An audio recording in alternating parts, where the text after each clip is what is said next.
Christy Wilder is Chief Security Officer over at Peraton. Ma'am, thanks so much for carving out a little time with me today. Thanks for having me. So, big picture, we're here at ClearanceJobs Connect. You have been a big part of this community for years and years. Talk about this year's conference a bit. What stands out? What issues are somewhat new? What are people really discussing there, either on the stage or in the hallway, that you think highlight some trends that this community should pay attention to right now? Yeah, I mean, I think the retention of our talent and being able to attract the talent into the cleared pool of that's working for the government, Yeah. whether it's cleared or even public trust, I think it's critical. I think being able to attract that talent to the critical jobs that we need in the federal government is just imperative. And then also making sure that that future workforce is informed about what that process looks like, and that they know that there is a community of security professionals there to support them through it. I think it's probably important too to establish for our audience your background in these issues. You have a long, storied career in government. Let me let you brag on yourself just a little bit. Tell us about your bona fides. Yeah, I mean, I think, there's many of us that have been in this community for quite some time, and we've worked together for a very long time. I would say the only thing for me that might be a little bit unique is that I moved from the intelligence community to DoD, and then also to some of the civilian agencies.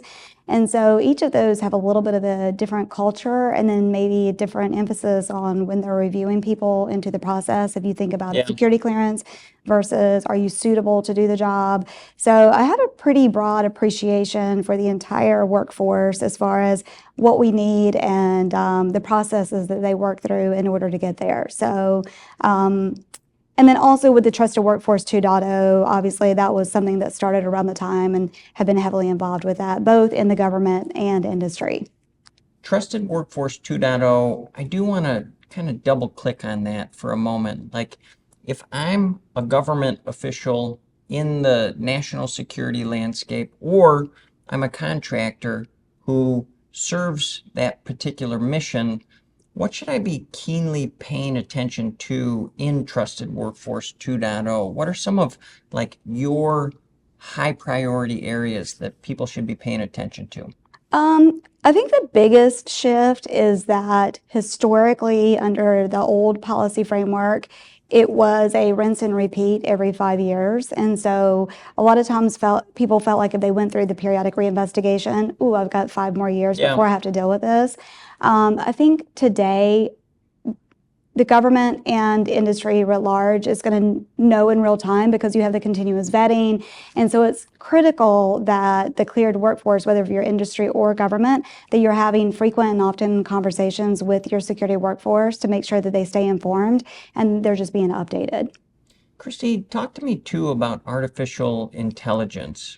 What's the buzz relative to the clearance process right now? And ultimately, crystal ball wise, where artificial intelligence will fit in at some point in the future. Yeah, absolutely. I mean, I think that's an exciting topic. I know lots of people are having conversations around that, the technology. We've got a tremendous amount of data on our cleared population. And when I say cleared population, I also mean, the population that is considered public trust or suitable to do a job, because those are going into the continuous vetting as well. But I think the AI, or the artificial intelligence, will really help us pull together all the disparate data, the different, again, we have this robust data, pull that together so that the analyst can look at it kind of one single pane of glass, as well as it'll enable us to tap into new data sets that we've historically not used. In order to make those critical decisions. So yeah, I'm really excited about it. I mean, I don't think it changes, the human being able to review it, but I do think that it enables the human to make decisions more efficiently and effectively. Let's draw back from this broader conversation. I want to talk Peraton specifically. We've mentioned recruitment and retention of these highly sought after professionals. Do you have any advice for our audience on how to do that really successfully? You have to sort of focus your operation on security, but at the same time, you've got to be a recruiter and champion for that organization in order to make yourself stand out from the pack. So how do you walk and chew bubblegum at the same time? Well, I think one of the complaints that I hear when I talk to my fellow security chief security officers or security in industry is